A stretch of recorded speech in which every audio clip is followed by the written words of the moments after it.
காலை வணக்கம். காலை வணக்கம் உங்களுக்கு தான் சொல்லியிருக்கேன். Happy morning.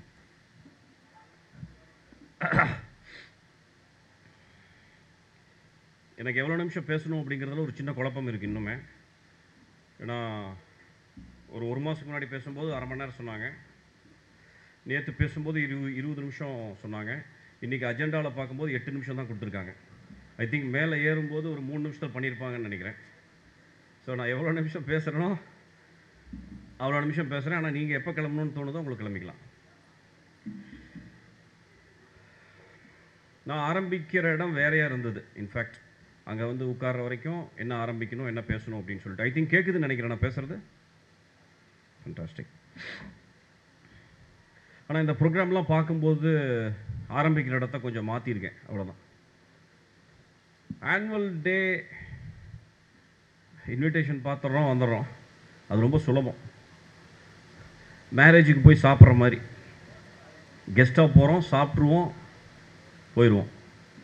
So annual day அப்படிங்கிறது ஒரு மேரேஜ் மாதிரி ஒரு இமேஜினேஷன் பண்ணுறோம். ஒரே ஒரு ரிக்வஸ்ட்டோடு ஆரம்பிக்கணுங்கிறதுக்காக தான் இந்த கான்டென்ட். மேரேஜ் டே சாப்பாடு எப்படி இருந்தது அப்படிங்கிறது தான் கோர் ஃபோக்கஸ் பண்ணுவோம். முக்கியமான ஒரு கருவே சாப்பாடு தான். என்ன நல்லா இல்லை அப்படின்னு பார்க்குறதுக்கு பதிலாக என்ன போடலை இலையில் அப்படின்னு பேசுகிறதுக்கு பதிலாக எங்கெங்கெல்லாம் மைனஸ் இருக்குது அப்படின்னு பார்க்குறதுக்கு பதிலாக குலோ துங்கோவை விட்டு விட்டீர் மண்ணா அப்படின்லாம் சொல்லுவாங்க. அந்த மாதிரிலாம் எதெல்லாம் விட்டு போச்சு அப்படின்னு பார்க்குறதுக்கு பதிலாக எது நல்லா இருந்தது அப்படின்னு மட்டும் பாருங்கள். இது என்னுடைய ரிக்வெஸ்ட். சரியில்லைன்னு சொல்கிறதுக்கு 1,00,000 பேர் இருக்கான். எது நல்லா இருந்தது அப்படின்னு ஒரே ஒரு விஷயத்த சொல்கிறதுக்கு ஆள் இல்லை இப்போ இந்த காலத்தில். அதுதான் உண்மை. ஏன்னா நான் எதெல்லாம் நல்லா இல்லை அப்படின்னு சொல்கிறது தான் பேச வந்திருக்கேன். நான் பேச போகிற ஸ்கிரிப்ட் அதுதான். ஆனால் முதல்ல நல்லா இருக்கிற விஷயத்த சொல்லணும் இல்லையா? You just imagine as a parent. In fact டீச்சர்ஸுமே பேரண்ட் தான். நாளைக்கு ஒரு புது கான்செப்ட் உருவாக போகுது. நாளைக்குன்னா future. The concept is called home schooling. Home schooling கேள்விப்பட்டிருக்கீங்களா அப்படின்னு தெரியல. ஹோம் ஸ்கூலிங் அப்படிங்கிற ஒரு கான்செப்ட். அவங்கவங்க குழந்தைய அவங்கவங்க வீட்லேயே உட்கார வச்சு பாடம் சொல்லி கொடுத்து எக்ஸாமுக்கு ரெடி பண்ணி எக்ஸாம் எழுதி பாஸ் பண்ண வைக்கணும். இதுதான் ஹோம் ஸ்கூலிங். யாருனாலெல்லாம் முடியும்.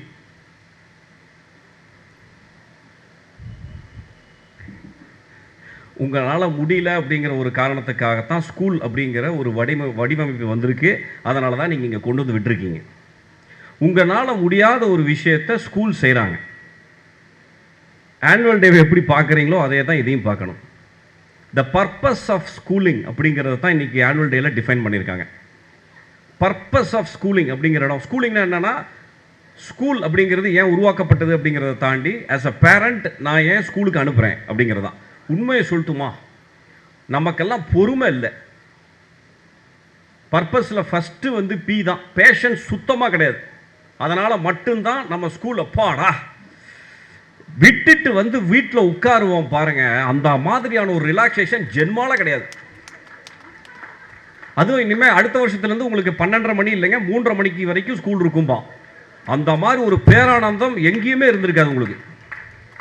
என்னால் முடியாத ஒரு விஷயம் ஸ்கூல் செய்யுது அப்படின்னா நீங்கள் செய்ய வேண்டிய ஒரே விஷயம் டீச்சர்ஸுக்கெல்லாம் செலவு வைக்க வேண்டியதுதான். வேறு எதுவும் கிடையாது. எது சரியில்லை, எந்த இடத்துல பிரச்சனை அப்படிங்கிறத பார்க்குறத விட்டுட்டு போகும்போது என் பையன் எப்படி இருந்தா, என் பொண்ணு எப்படி இருந்தா, இன்ஃபேக்ட் பொண்ணும் பையனும் போனதுக்கப்புறம் நான் எப்படி இருக்கேன், ரைட்? திரும்பி வந்த உடனே ஐயோ அதுக்குள்ளே விட்டுட்டாங்களா, 3:30 வரைக்கும் சொன்னாங்க, மணி 4 மணி பாதுமா, நீ டைம் பார்க்கல, 4 மணி ஆயிடுச்சா. இப்படி தான் உலகம் போயிட்டுருக்கு. என்னால் முடியாத ஒரு விஷயத்தை வேற ஒருத்தர் செய்கிறாங்க அப்படின்னா நல்லா புரிஞ்சுக்கங்க. என்னால் செய்ய முடியாத ஒரு விஷயத்தை வேற ஒருத்தர் செய்கிறாங்கன்னா சின்ன சின்ன தவறுகள் ஏற்படும். தவறெல்லாம் ஏற்படாதுன்னா சொல்ல, நீங்கள் தப்பாக பார்க்குறீங்கன்னு நான் சொல்ல, ரைட்? அவன் அப்படித்தான் என்று அவளும், அவள் அப்படித்தான் என்று அவளும். ஹஸ்பண்ட் ஒய்ஃப் இருக்கிறதுனால மட்டும்தான் 2 பேரும் ஹஸ்பண்ட் ஒய்ஃபாக இருக்கும். நீ எப்பவுமே இப்படித்தான் அப்படின்னாலும் அவுட்டு, நீ எப்பவுமே இப்படித்தாலும் அவுட்டு. நம்ம செய்ய முடியாத ஒருத்தர் செஞ்சிட்டாங்கல்ல, ஏத்துக்குங்க. எப்படி இருக்கோ அதை இப்படி ஏத்துக்குங்க. நல்லா புரிஞ்சுக்குங்க. பையன் தப்பு செய்வான், பொண்ணு தப்பு செய்யும். பையனும் பொண்ணும் தப்பே செய்யல அப்படின்னா உங்களுக்கே டவுட் வந்துடும், என் பொண்ணா என் பையனா அப்படின்ட்டு. என்னடா இப்படி இவ்வளோ நல்லவனா இருக்க, அச்சோ எனக்கு பிறந்தவனா நீ, அச்சோ தெய்வமே நான் எவ்வளோ சுட்டித்தனம் பண்ணேன், எவ்வளோ பிரச்சனை பண்ணேன், நீ இவ்வளோ நல்ல பேர் வாங்கிட்டு வந்திருக்கே அப்படின்னு நமக்கே டவுட் வந்துடும்.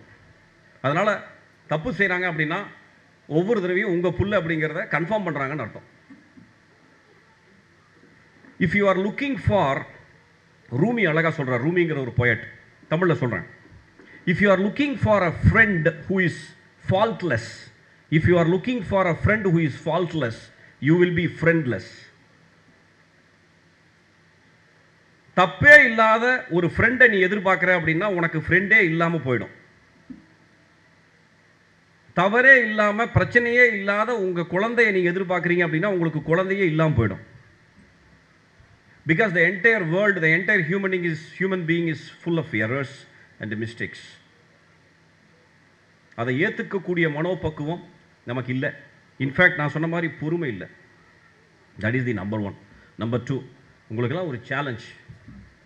ஒரே ஒரு பேரண்ட்டு உங்களுடைய குழந்தைய இந்த மாதிரி ட்ரெயின் பண்ணி அடுத்த ஆனுவல் டேல நடிக்க வச்சிருங்க, பாட வச்சிருங்க, டான்ஸ் ஆட வச்சிருங்க.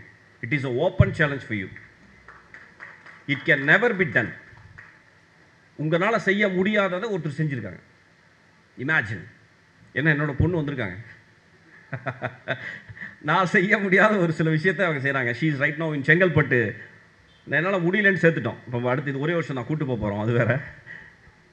நான் எங்கெங்கெல்லாம் தப்பு பண்ணியிருக்கேன், நான் எங்கெங்கெல்லாம் மாற்றிருக்கேன் என்ன அப்படிங்கிறத தான் இன்றைக்கி ஷேர் பண்ணுறேன். If you are looking for a child who is faultless, you will be childless. No child in this world is without error. எல்லாருமே எரரோட தான் இருக்காங்க, மிஸ்டேக்கோட தான் இருக்காங்க. அதை அப்படியே ஏற்றுக்க முடியுமா அப்படிங்கிறத பாருங்கள். ஹஸ்பண்ட் அண்ட் ஒய்ஃபினுடைய ஒரு ரிலேஷன்ஷிப் தான் பேரண்ட்ஸ் அண்ட் சில்ட்ரனுடைய ரிலேஷன்ஷிப், ரைட்? நீ இப்படி இருக்க அதனால் நீ வேண்டாம், நோ. நீ இப்படி இருந்தாலும் நீ எனக்கு வேணும். இந்த ஒரு மனப்பக்குவம் நமக்கு இருக்கா, இந்த ஒரு ஆட்டிடியூட் நமக்கு இருக்கா அப்படிங்கிற இடம் சிக்கல். Coming back to this home schooling.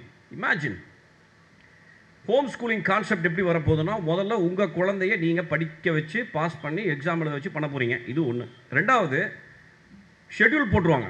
அந்த தெருவில் இருக்கிற குழந்தைகளை எல்லாரையும் உங்கள் வீட்டில் கொண்டு வந்து விட்டுருவாங்க. ஒரு 20 வீடு இருக்குன்னா 20 பேரும் உங்கள் வீட்டுக்கு கொண்டு வந்துருவாங்க. அந்த 20 பேரையும் ஒரு வாரம் நீங்கள் சொல்லித்தரணும், மேய்க்கணும். அப்படி வச்சுங்களேன், உங்களுடைய கலோக்கியல் வேர்டில் சொல்லணும்னா மேய்க்கணும். ஏன்னா இந்த மாதிரியான வார்த்தைகள்லாம் இப்போ தான் பின்னாடி இருந்து நிறைய கேட்டேன், எக்கச்சக்கமான வார்த்தைகள்லாம் கேட்டேன். நிறைய வார்த்தைகள் இப்போ எல்லாம் சொன்னீங்க, பட் அதெல்லாம் இருக்குது, ஓகே, அதெல்லாம் சொல்ல வேண்டாம், உங்களுக்கே தெரியும். இமேஜின், ஒரு 20 குழந்தைகள் உங்களால் ஒரு வாரம் வச்சு, ஒரு வாரம் வேண்டாங்க, 1 மணி நேரம், that is not possible first of all. So the purpose of schooling is very simple. என்னால் முடியாத ஸ்கூல் செய்கிறாங்க, ஸ்கூலுக்கு சப்போர்ட் பண்ணணும். நீங்கள் செய்யக்கூடிய ஒரே சப்போர்ட் என்ன தெரியுமா? எதையும் சொல்லாமல் இருந்தீங்கன்னாவே போதும், அதுவே பெரிய சப்போர்ட். நீங்கள் எதையாவது போய் நல்லது பண்ணுறேன்னு போய் எக்கு தப்பா எதையாவது ஒன்று மாட்டி, right? Sometimes silence leads to success. பேசாமல் இருந்தால் ஜெயிச்சிருவாங்க. That is the point I wanted to say. You just imagine, நீங்கள் உங்கள் குழந்தைய எப்படி எடுத்துகிட்டு போகணும் அப்படிங்கிற ஒரு பிளான்லாம் வச்சுருப்பீங்க. மேபி எனக்கு இப்போ நான் சொல்லக்கூடியது எல்லாமே ஆல்ரெடி நீங்கள் கேட்ட விஷயங்களா அப்படிங்கிறது தெரியல, பட் வேற ஒரு பரிணாமத்தில் நான் சொல்கிறேன்னா அப்படிங்கிறது மட்டும்தான். உங்கள் குழந்தைய இந்த இடத்துக்கு இந்த மாதிரியான ஒரு vision, long term plan or whatever எப்படி வேணால் வச்சுக்கோங்க, அதை நோக்கி போகணும் அப்படிங்கிற ஒரு ஆசை இருக்கும், ரைட்டா? ஒரே ஒரு கேள்வி தான், உங்கள் ஆசையா அவங்க ஆசையா, 2 பேரும் சேர்ந்து பண்ணுறீங்களா, அதெல்லாம் பேச விரும்பலை. What is your contribution towards your child's growth? உங்களுடைய குழந்தையினுடைய வளர்ச்சியில் உங்களுடைய பங்களிப்பு என்ன அப்படிங்கிறது மட்டும்தான். காசை கட்டி ஸ்கூலில் சேர்த்துறேன், இதை விட என்ன பங்களிப்பு வேணும்னு கேட்குறீங்களான்னு எனக்கு தெரியல. உங்களுக்குன்னு ஒரு பங்களிப்பு இருக்குது, ரைட்? இந்த ஃபேமிலி அப்படிங்கிற ஒரு இடம் ஒரு அழகாக பழைய ஒரு பையன் எழுதின ஒரு விஷயம் எல்லாத்துக்குமே கேள்விப்பட்டிருப்பீங்கன்னு நினைக்கிறேன். தி எக்ஸ்பான்ஷன் ஃபார் ஃபேமிலி என்னன்னு தெரியுமா? Expansion, FAMILY, father and mother I love you அப்படின்னு ஒரு பையன் எழுதலாம். இது எத்தனை பேர் கேட்டிருக்கீங்கன்னு தெரியல. Father and mother I love you, it is family. Actually we are not investing time for love. Seriously, right? Love அப்படிங்கிறது ஒரு பிக் கான்செப்ட். நம்மெல்லாம் அதில் ஒரு சின்ன சின்ன pieces, small pieces. It is a big concept love. குழந்தைங்களாம் love பண்ணுறாங்க. எதை பண்ணுறாங்கன்னா, நான் அண்ணனோட வந்தேன், பத்மநாபன் இருக்காரு, எதை சொல்கிறீங்களோ இல்லையோ முக்கியமாக இந்த விஷயத்த சொல்லிடுங்க, தயவுசெய்து விட்டுறாதீங்க அப்படின்னாரு. நம்ம கையில் டெக்னாலஜி இல்லை, டெக்னாலஜி கையில் நம்ம இருக்கோம். எனக்கு ஒரு பெஸ்ட் ப்ராக்டிஸ் இருக்குது. My elder child is here. She is 13 years old. She is doing 7th standard. I have my younger child, daughter, avangalo daughter. I am very happy to have 2 daughters. I love daughters. So அவங்க வந்து 3.5 years. இப்போ இவங்க ஹாஸ்டலில் படிக்கிறாங்க. 1 year ஒரு எக்ஸ்போஷருக்காக அனுப்பிச்சோம். மறுபடியும் she will come back to Erode in another 3 months. என்னோட சின்ன பொண்ணுக்கு, என் பெரிய பொண்ணுக்கிட்ட எதெல்லாம் பண்ணலையோ, எதெல்லாம் நான் செய்ய தவறணும், அதெல்லாம் என் சின்ன பொண்ணுக்கிட்ட காமிக்கிறேன். நான் ஒரே ஒரு பெஸ்ட் ப்ராக்டிஸ் நான் ஃபாலோ பண்ணுறது, நான் ஃபோனை நோண்டுவேன். ஏன்னா I am a businessman, right? I am a consultant. ஃபோனில் தான் எனக்கு லைஃபே. ஃபோனை நோண்டுவேன். என் பொண்ணு பக்கத்தில் வந்தாலோ, அப்பா அப்படிங்கிற ஒரு குரல் கேட்டாலோ, இல்லை ஏதாவது ஒரு விஷயம் பக்கத்தில் என் பொண்ணோட வாசனையோ எனக்கு சவுண்டோ வந்ததுன்னா ஃபோனை ஆஃப் பண்ணிட்டு பக்கத்தில் வச்சுருவேன். I never ever use mobile phone in front of my child. I never ever use. நான் உங்கள் குழந்தைய யூஸ் பண்ண வைக்க வேண்டாம் அப்படின்னு சொல்கிறதுல எனக்கு ரைட்ஸ் இருக்கான்னு தெரில. பட் இதை நான் பண்ணுறேன். அப்பான்னு வருவா, அப்பான்னு வரும்போது கட்டி பிடிக்கணும், இல்லாட்டி பேண்ட் போயிடுவா, சீப் பேண்ட் போயிடுவா. இமேஜின், பொண்ணு உங்கள் முன்னாடி சீப் பேண்ட் போயிட்டான்னு வைங்க, 10 தடவை கூப்பிடணும் அம்மா அம்மா அம்மான்னு, 10 தடவை அப்பா அப்பா அப்பான்னு கூப்பிடணும், காதே கேட்காது. That is only because of the technology. That is only because of the mobile. Then what is the purpose of having a child? இன்னொன்று தெரிஞ்சுக்கங்க, உங்களை மாதிரி உங்கள் பொண்ணை யாருனாலையும் வளர்த்த முடியாது, பையனை யாருனாலையும் வளர்த்த முடியாது. உங்கள் மாதிரி உங்கள் குழந்தைக்கு லவ் யாருனாலையும் கொடுக்க முடியாது. Teachers cannot give. டீச்சர்ஸ் வந்து ஒரு செகண்டரி, ஒரு ஆல்டர்னேட் தான், ரைட்? அவங்களுடைய சாக்ரிஃபைஸ்லாம் வேறு, அதை விடுங்க. That is a different ball game. அவங்க சாக்ரிஃபைஸ் உங்களால் பண்ண முடியாது. நார்மல் சைல்டு தான் இல்லை, ஸ்பெஷல் சைல்டே ட்ரெயின் பண்ணிகிட்டு இருக்காங்க இப்போது. நீங்கள் 20 பேர் 30 பேர்லாம் வேண்டாம், 5 பேரில் ஒரே ஊரால் கூட நம்மளால் ஹேண்டில் பண்ண முடியாது. அதுக்கு ஒரே காரணம், மறுபடியும் சொன்ன மாதிரி, பேஷன்ஸ். ஸோ இந்த ஒரே ஒரு பெஸ்ட் ப்ராக்டிஸ் பண்ண முடியுமான்னு பாருங்கள். குழந்தைய பார்த்தேன் கண்ணில், இல்லை ஸ்மெல் வந்தது, என் குழந்தை ஸ்மெல்லாம் பண்ண தெரியும். குழந்தை வராங்கன்னா ஸ்மெல் தெரியும். எத்தனை பேர் அதை ஃபீல் பண்ணியிருக்கீங்கன்னு எனக்கு தெரில. ஸோ சவுண்டு வந்தாலும் சரி, ஒரு அசைவு வந்தாலும் சரி, ஸ்மெல் வந்தாலும் சரி, shut your mobile phone. Shut, நான் இந்த வார்த்தை யூஸ் பண்ணுறேன், ஷட் டவுன் அப்படின்னு அர்த்தம். உங்களால் முடிஞ்சுதுன்னா நீங்கள் உங்கள் குழந்தைக்கு ஒரு மிகச்சிறந்த பேரண்ட், உங்களுக்கு உங்கள் குழந்தை ஒரு மிகச்சிறந்த சைல்டு. இதை செய்ய முடியுமா அப்படிங்கிறத யோசிங்க. நான் செய்யுங்க அப்படின்னு வற்புறுத்த முடியாது. ஏன்னா நான் கன்சல்டண்ட்டாக இருந்தால் வற்புறுத்திடுவேன். ஏன்னா ஐ am a consultant for many companies. In fact 2014 அப்புறம் இப்போ தான் ஸ்கூல் அப்படிங்கிற ஒரு இடத்துல பேச வரேன். நான் ஸ்கூல் காலேஜெலாம் விட்டுட்டு பல வருஷம் ஆச்சு. 2014 மஞ்சு பிரியா வேண்டான்னு சொன்னேன். பட் மஞ்சு பிரியா கூப்பிட்டதுக்காக தான் நான் வந்தேன். இல்லாட்டி ஸ்கூல் காலேஜ் இவங்களெல்லாம் நான் அட்ரஸ் பண்ணுறதில்ல. Only companies. இன்ஃபேக்ட் பணம் எங்கே வருதோ அங்கே தான் போவேன், அப்படி வச்சுங்களேன். Because I am a professional. அதனால் teachers are taking class.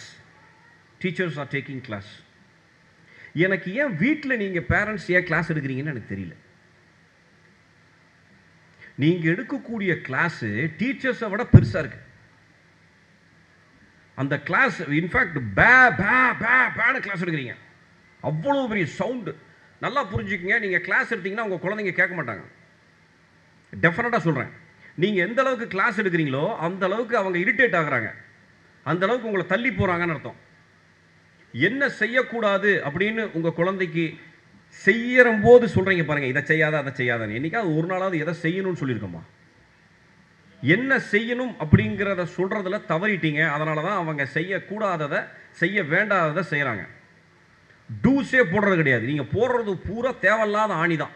Don'ts, இதை செய்யாத அதை செய்யாத, பிடிக்காத போகாத பண்ண, எல்லாமே வேண்டாம் வேண்டாம் வேண்டாம் வேண்டாம் தான். வேணும் அப்படிங்கிற ஒரு விஷயத்தை கூட நீங்கள் உட்கார்ந்து சொல்லலை, சொல்லி தரல. அதனால தான் வேண்டாத விஷயங்கள். இன்ஃபேக்ட் இதில் முக்கியமான இடம் என்னன்னா ரெஸ்பெக்ட். இந்த இடம் நான் சொல்கிறது, என்னுடைய பெரிய பொண்ணும் என்னோட சின்ன பொண்ணும் என்னை மட்டும்தான் பன்மையில் கூப்பிடுவாங்க, ஒருமையில் கூப்பிட மாட்டாங்க. வாங்க போங்க இந்த இடம் சொல்லக்கூடிய முதல் ஜீவன் என்னோட பெரிய பொண்ணு, என்னோட சின்ன பொண்ணு. அதுக்கு ஒரே காரணம், நான் அவங்க குழந்தையா இருக்கும்போது வாங்க போங்கன்னு கூப்பிட்டுருக்கேன். I respect my child. That is why my child is respecting me. எத்தனையோ குழந்தைங்க இப்பவும் பார்க்குறோம், டே ரமேஷ் இங்கே வா. யார் ரமேஷ்? எதோ தம்பியான்னு பார்த்தோம்னா அப்பாவை தான் கூப்பிடுது. இந்த மாதிரியான ஒரு கொடுமையெல்லாம் எங்கே இருக்கு? அப்போ நான் எந்த ஒரு விஷயத்தை நான் இன்கில்கேட் பண்ணுறேன், எந்த விஷயத்தை நான் கொடுக்குறேன் உங்களுக்கு, then what is the responsibility of a parent? எல்லாம் கனவெல்லாம் இருக்கும் நிறையா. என் பையன் ஏதாவது பர்ஃபார்ம் பண்ணணும், ஃபோட்டோ எடுக்கணும், வரணும், போகணும், இதெல்லாம் இங்கெல்லாம் நிறையா இருக்குது, பர்ஃபார்மன்ஸ் இருக்குது, பெரிய ஆளவன் இதெல்லாம் இருக்குது. What is your responsibility then? Indiscipline words சொல்லித்தரது தான் உங்களோட வேலையா? That is number 2 challenge for you. வாங்க போங்க அப்படின்னு உங்கள் குழந்தைங்களை நேரம் கூப்பிட முடியுமா? அது ஒரு ஈகோஸ்டிக் வேர்டு ஆக்சுவலாக. சின்ன குழந்தைய வாங்க போங்கன்னு சொல்கிறதா நான்? என்ன கெட்டு போச்சு? எந்த ஒரு காரியமும் உசுறு போகாது, மானம் போகாது அப்படின்னா எந்த காரியம் வேணால் செய்யலாம். உசுறு இருக்கும், மானமும் இருக்கும். வாங்க போங்கன்னு கூப்பிட்டு போக வேண்டியதானே? இதில் என்ன தர்ம சங்கடம்? That is the ego. Husband ஒய்ஃப்குள்ளே செல்லமாக கூப்பிட்றது வேறு.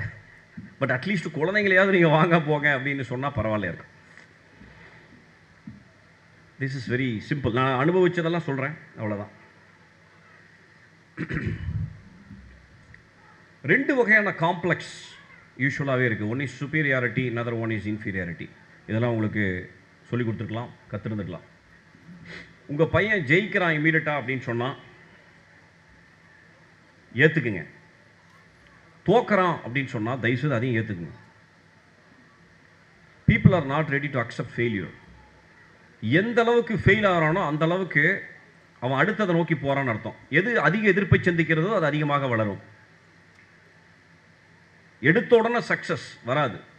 நான் இப்படி வரேன். நான் ஆக்சுவலாக இன்ஃபேக்ட் நாங்கள் ஒரு குழந்தைகளுக்கான ட்ரைனிங்லாம் நடத்துவோம். ஒரு 3 நாள் 4 நாள் ஈரோட்டில் நடத்துவோம். இப்போல்லாம் இல்லை, 2014க்கு அப்புறம் ப்ரோக்ராம் முடிஞ்சு பெஸ்ட்டு பெர்ஃபார்மன்ஸ் அவார்ட்ஸ் இதெல்லாம் நடக்கும். ஒரு பையன் உம்முனே இருந்தான், ஏன்னா அவனுக்கு அவார்டு கொடுக்கல. அவன்கிட்ட போய் கேட்டோம், ஏன்னா நானும் ஒன் ஆஃப் த ட்ரைனர்ஸுங்கிறதுனால ஒரு 10 ட்ரைனரில் நானும் ஒரு இடம் உப்புன்னு இருக்கேன் அப்படின்னு. நான் நல்லா பண்ணேன், அவன் நல்லாவே பண்ணலாம், அவனுக்கு கொண்டு அவார்டு கொடுத்துருக்கீங்க அப்படின்னா. சரிடா, அதுக்கு எதுக்குடா கோபம்? எனக்கு ஒன்றும் பிரச்சனை இல்லை. வீட்டுக்கு போனால் அவன் வெய்வாமா. யாரா வெய்வான்ற? எங்கள் அப்பா வெய்வான் அப்படின்னு இப்படி தான் பேசுகிறான் அவன். ரியலாக நடந்தது 2012-13 இருக்கும் அது.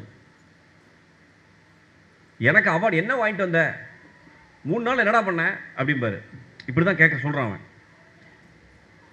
இதெல்லாம் இவனோட வார்த்தைகள் இல்லை, இந்த பையனோட வார்த்தைகள் இல்லை, அவங்களோட அப்பாவோட வார்த்தைகள்.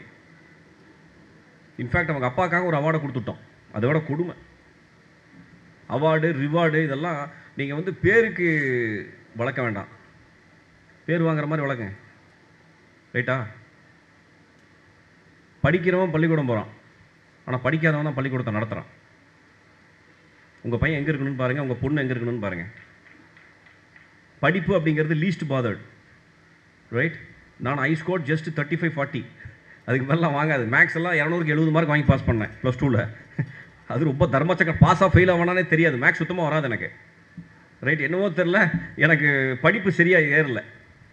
ஆனால் மக்களோட நிறையா பழக ஆரம்பித்தேன். எது வரல அப்படிங்கிறத நான் பார்க்கல, எனக்கு எது வந்தது அப்படிங்கிறத நான் பார்த்தேன். வந்தது மேலே ஃபோக்கஸ் பண்ணேன்.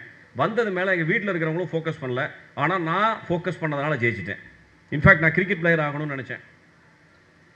என்னோடய காலேஜ் டீமில் 110 பேரில் 15 பேர் செலக்ட் பண்ணாங்க, நான் செலக்ட் ஆனேன்.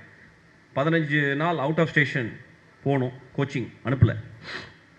என்னடா கிரிக்கெட்டு, அதோட சோறு போட போகுது, வீட்டில் உட்காந்து படிடா அப்படின்னாங்க எங்கள் அப்பாவும் எங்கள் தாத்தாவும்.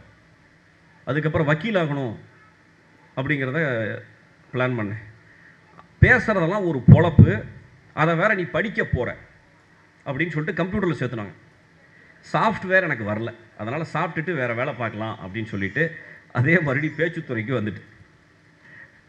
நல்லா புரிஞ்சுங்க, உங்களுடைய குழந்தை எங்கே போகணும் அப்படிங்கிறத தீர்மானிச்சிட்டாங்கன்னா நீங்கள் அவங்கள கொண்டு போய் சேர்த்தணுங்கிற அவசியம் இல்லை, அவங்களே போயிடுவாங்க.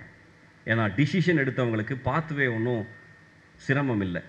Only thing is support system.